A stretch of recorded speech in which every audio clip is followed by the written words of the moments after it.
in and around Ocala. Plus, of course, a splash of sports as well.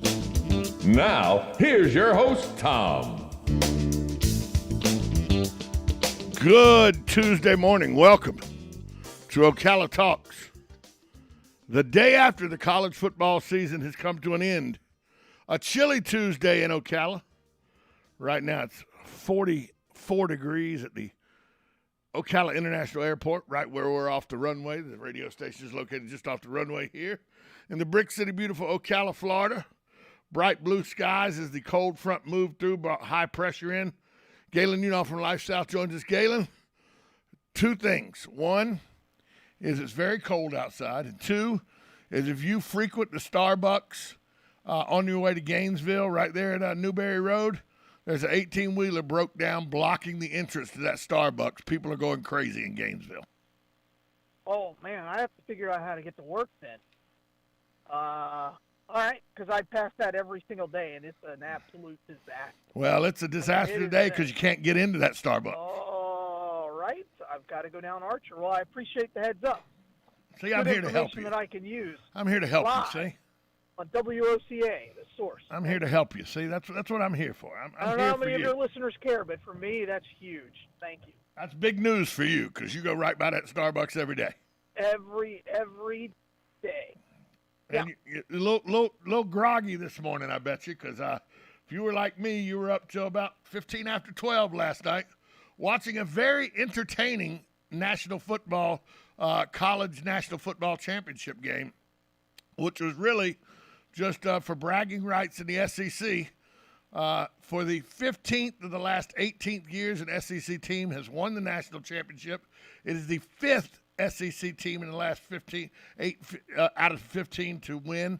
Now you have LSU, Auburn, Alabama, Florida, and the newest member, 41 years in the making. You don't have to wait till next year, folks. The Georgia Bulldogs, convincingly national champions. Yeah, and you know, yesterday I said in order for Georgia to win, Bennett was going to have a monster game or, you know, come up and make a play. And, boy, did he have a great second half. He had a great second half. An amazing second half. You know, the first half, I think they were both a little shell-shocked. Those defenses are just so good. You know, I'm going back and forth to texting my son, and at one point, I think we said the same thing. I'm like, you know, I don't know what the offensive game plan is for Georgia. They should block 31. Yeah. Block 31 and 8. Block Harris and 31. Yeah. And again, I thought that fumble call with the empty hand, I'm like, the game is over because I had no idea how, one, Bennett comes back from that. Two, I thought Georgia was just going to, or Florida, or Alabama, was just going to put their knee on the throat of Georgia and kill them the way they have in the past, right? Right, and all Bennett did was none of that happened. Alabama scores a touchdown, goes up. All Bennett does, come back 3 for 3 with a 41-yard bomb for a touchdown. Yeah, and again, it was it was like all of a sudden the offensive coordinator said, you know what? I trust you. Go throw the ball. And the offensive line gave him, you know, half a second more, and all of a sudden Georgia's wide receivers were able to get free. And Georgia's tight end is pretty good. The freshman. Yeah, 19, Crowder. Yeah, he's really good. Yeah. I mean, you know, and again, I think we knew that all season long. But, you know, as Michael Irving says, big players make big plays in big games. And he made some really big plays. And Bennett became a superstar last night. Well, I just don't understand, though, the headline. When you go to Yahoo, the headline says, Georgia stuns Alabama to win college football playoff title. How can you stun them if you were the favorite going in? No, that's fair. Yeah, and by the way, the over hit too. And at halftime, when it was 9-6, No, it didn't. The over was 53. I had the over at 50. I had the over. I teased it down to 51.5, so I hit the over. Well, no, it was 51. You wouldn't have gotten it at 51. No, I took a point. I took a point. Oh, I thought the over was 52. 53. Right, but I 53 was teased the it down over. a point and a half, and I thought the total was 52. No, it was No, 51, so total I was didn't hit the 51. over. Dadgummit, I didn't hit the No, over. and that hurt because I had a little parlay going. But I thought I hit the over at 51. Dadgummit. It's hard to miss all three legs of a parlay, and I seem to have missed all three legs of the parlay. So Nick Saban said after the game they wouldn't let Jamison Williams return. He wanted to return after the thing, but they said, nope, you got an NFL life to look forward to and everything. We're not going to put you in danger of destroying your leg or something. And so they wouldn't let him return last night. That's good coaching. And again, that's good coaching, by the way. Well, but that's also Nick Saban being comfortable in who he is. And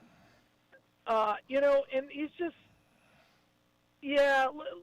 look, I win this game, I don't win this game, my life isn't going to change. No, because he's got 7 of them. It's not like it was his first one. And it's not going to change anybody's life on that team because they're going to win more. By the way, they'll be right back in this game next year for right now. Don't you have to say that these two teams are going to be the top of the list for next season? I would hope so. I mean, they return their quarterback. Let's see who goes in the draft, right? We need to see which one of their defensive players goes in the draft. I think Carter just made himself top 5 pick. I think so. Last night, number 88. There's not a whole lot that kid can't do other than pick the right number. He needs a better jersey number than 88. It's the largest 88 I've ever seen in my life. Let's see what happens. But you'd be hard pressed to find a team that on paper is going to match up with either one of those teams. Where was and those that's two? In the country. Where were those two defenses in the SEC championship game? Oh, they were there in the first half, and again, good coaching. Alabama figured out how to get around Georgia with those quick. They just used the back out of the backfield at the bunch setting, it was obvious that it took a while for Georgia to adapt. And as you said, Williams going out, they could not stretch the field. Those wide receivers just weren't getting any separation and weren't able to do a whole lot with it. So I think that's the difference in the game right there. But no, they were there. Their presence was constantly felt. It was. Both defenses bothered the offenses quite a bit. But then in the second half, Georgia started running the football pretty good, and Alabama, except for one series in the second half, never really got that running game going. No, and again, I think that's a testament to both. And they adjusted and they adapt. The wide receivers just hurt Alabama. They didn't, but the lack of experience at wide receiver, yes. Yeah. And, again, it's Alabama, and so, you expect the next guy up to be, a Heisman Trophy winner. Well, they're all 4 and 5 star guys, but the problem is, even when you're 4 and 5 star guys, if you're still with the 3rd string or the 4th string, you're not getting the appropriate reps that you need with that starting quarterback for there to be any kind of timing coming out of splits, any time of timing come out of cuts. It's just even a half second is an eternity in those kind of timing passes. Yeah, and not only that, I mean, they're going up against 4 and 5 star defensive backs that aren't 2nd, 3rd, and 4th string. They're the starters. And I didn't think there was a chance that Bennett was going to outplay Young, but he sure did. Quarterback play was huge in this game. And again, hats off to Bennett. And now all of a sudden, Georgia's the state of champion. That win last night is the biggest win in the state of Georgia since 1980. You ask any resident of Georgia, which would you rather have, a Braves World Series or a Georgia National Championship? Oh, 90%. They're going to say 85%. 85% of the state was pulling for the Dogs last night. Oh, yeah. Yeah. So, again, Stephen Orr Spurrier, smarter than me. he figured it out. He knew. said Georgia was going to win the game. Yeah. Again, I was really impressed. And Kirby's smart. If he's a losing coach, you look at his antics on the sidelines, you're like, what a fool this guy is. But now that he's won a national championship, you're going to see more head coaches running up and down the sideline. Oh, he's a basket case running up and down the sideline. It's like he's still in the secondary. It's like he's still a safety playing at Georgia the way he runs. That's right. Well, and again, if you win and you do that, you're just look how he gets it. His players love it. If you lose and do that, you're a fool. Because winning solves all problems. By the way, I think there's a little bit of a fool in there. But there was one time in the state of Georgia, and I know this because I lived there for a very long time. There was one time in the state of Georgia where it went this way. It went the Georgia Bulldogs national champions was the most important thing. The Atlanta Braves winning the World Series was the second most important thing.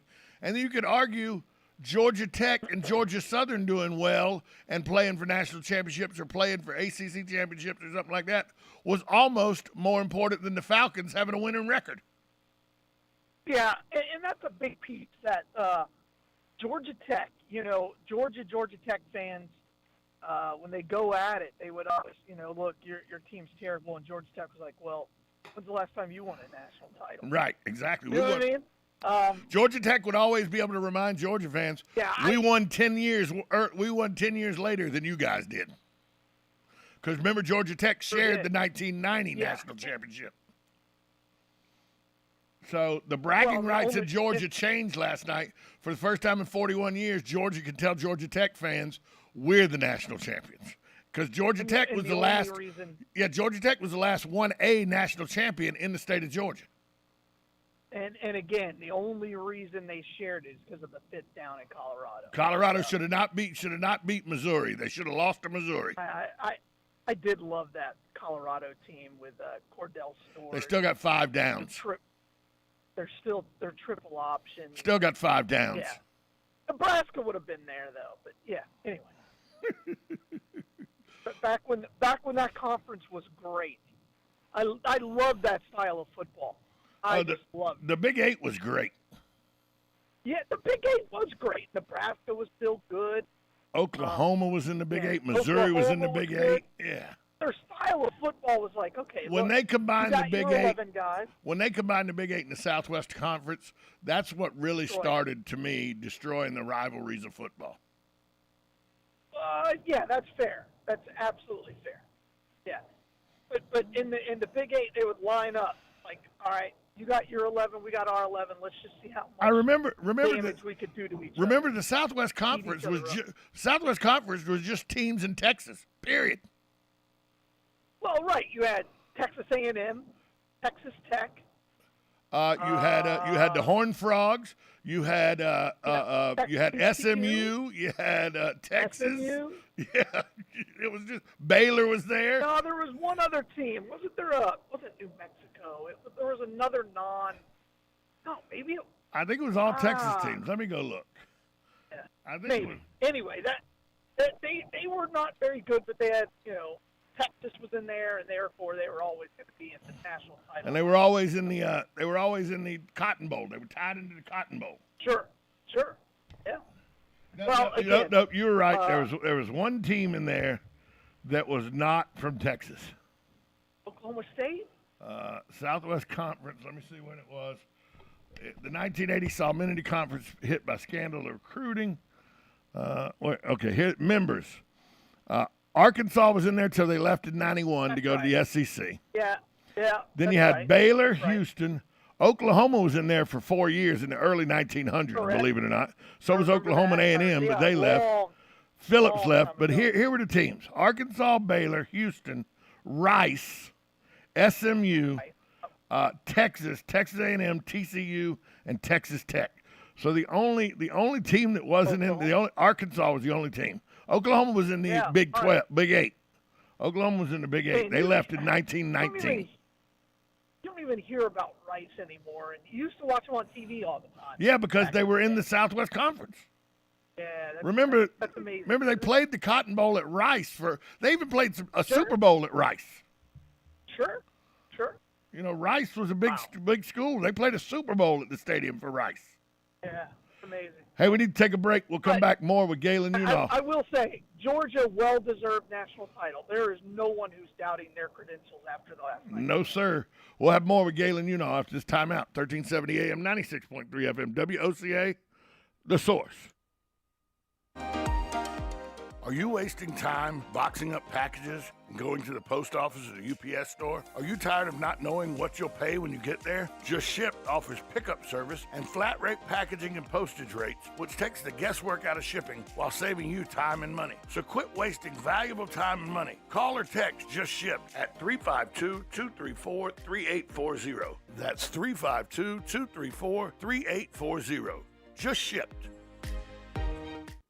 Are you or your loved one being released from a hospital and wondering how you'll manage? Inform your physician that you want to go to Palm Garden of Ocala at 2700 Southwest 34th Street for your rehabilitation. Palm Garden provides pain management, post-discharge follow-up, diabetic care, psychosocial support, and so much more. Plus, they even offer outpatient rehab. This award-winning care facility has a team of licensed professionals dedicated to enhancing your independence. Call 352-854-6262 today. Hi, this is JP from Penn Flooring here in Ocala. I would like to invite you to come in and visit our spacious showroom where we have solutions for every style and budget. From wall-to-wall carpet to hardwood floors and tiles, we have an unsurpassed selection of flooring. At Penn Flooring, we've provided quality customer service with a family touch for over 25 years. Visit our website at pennflooring.com or come by our showroom, 1201 Southwest 17th Street, just over the bridge. Penn Flooring, quality customer service with a family touch. Now you've done it. Have you lost your mind? He's back. And you're listening again. A legend in his own mind. Don't believe me? Just ask him. Here's Tom Schmitz live on WOCA. The Source.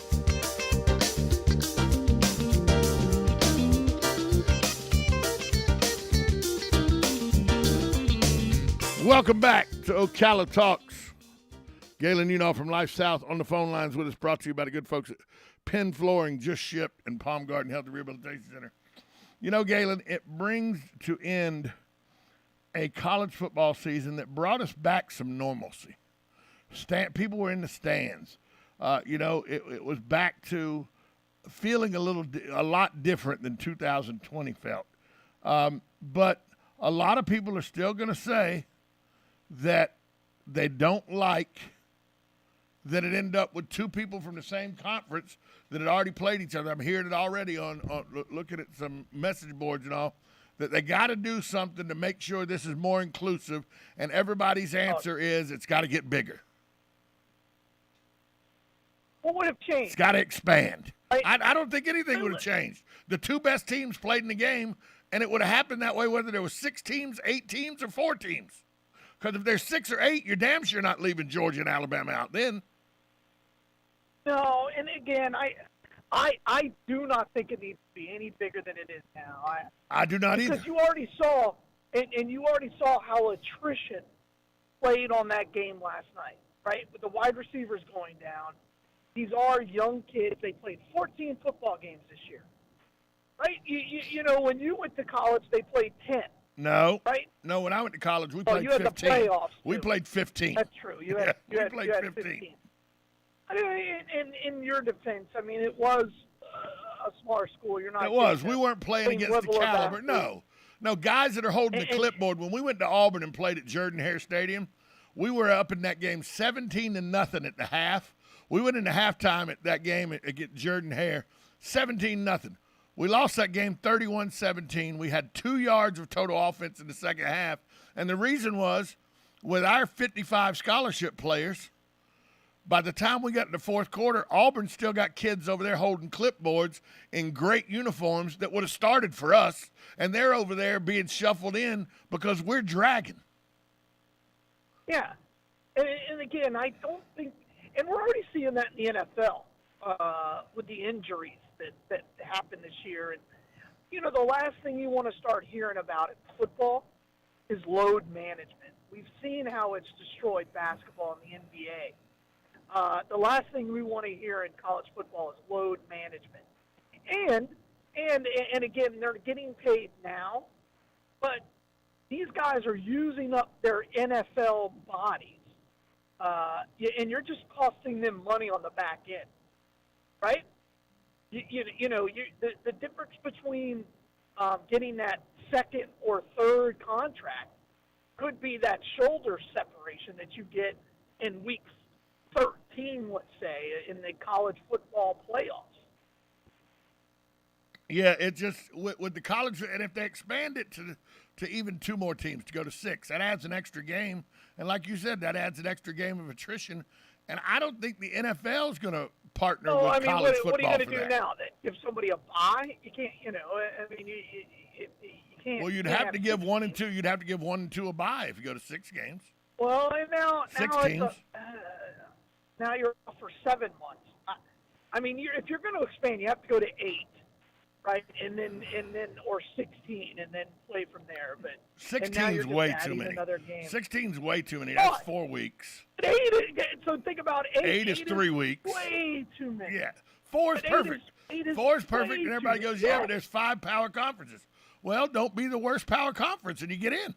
But again, anybody who makes that argument say, all right, go ahead. You tell me who would the 5th, 6th, 7th, and 8th teams be? Georgia or Alabama and Michigan would boat race them. I'm not real sure Cincinnati wouldn't have beat. I'm not real sure after watching Cincinnati play against Alabama, even though they lost to Alabama. Sure. I'm not real sure Cincinnati isn't very competitive against whoever's 5th, 6th, 7th, and 8th. Right. I agreed. So what ACC team was going to compete there this year? Hey, Galen, we got to take a break. Force out there? We got to take a break. We'll be right back after this timeout. You're listening to 1370 AM, 96.3 FM. It's WOCA, The Source. Broadcasting from the Ocala International Airport, this is WOCA AM, W242CA FM, Ocala, 1370 AM,